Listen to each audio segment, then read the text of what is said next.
আসসালামু আলাইকুম, কেমন আছেন আপনারা সবাই? আলহামদুলিল্লাহ আমি ভালো আছি।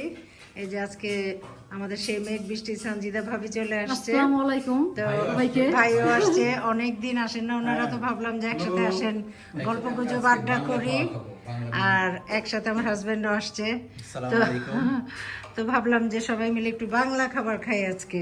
বাংলা ইংলিশ এই সব কিছুই হ্যাঁ, আছে এখানে। তো এখানে মিলানো। পাতাকপি, খুব সুন্দর পাতাকপি উঠেছে এখন, তো ডিম দিয়ে পাতাকপি ভাজি করলাম। আর এটা হলো জি ব্লেড ভুনা, ওই যে আমার হাজবেন্ডের খুবই পছন্দ, সে আসলেই বলবে যে অনেক দিন খাই না, তো মুরগির কলিজা ঘিলা ভুনা আর একটু আলু দিয়ে। আর এটা হলো চিংড়ি মাছ দিয়ে মিষ্টি কুমড়া, এটা গরু গোশত ভুনা।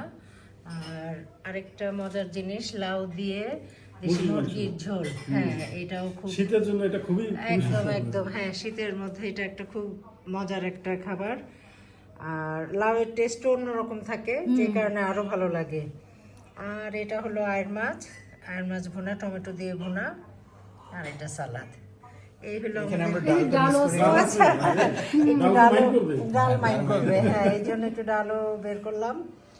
তো হ্যাঁ, এই লেবুটা তো খুবই মজার একটা লেবু, গন্ধরাজ লেবু। এটার গ্রান এত সুন্দর, মানে রুচি আরো বাড়িয়ে দেয় খাবার। তো ভাবি আপনারা শুরু করেন, ভাই বসেন, শুরু করেন। এইদিকে করেন দর্শক, আপনারা অবশ্যই এই চ্যানেলটা সাবস্ক্রাইব করবেন, অবশ্যই করবেন। Thank you. দোয়া করি আপনারা ভালো থাকেন, আমাদের জন্য দোয়া করবেন। তো আল্লাহ হাফেজ।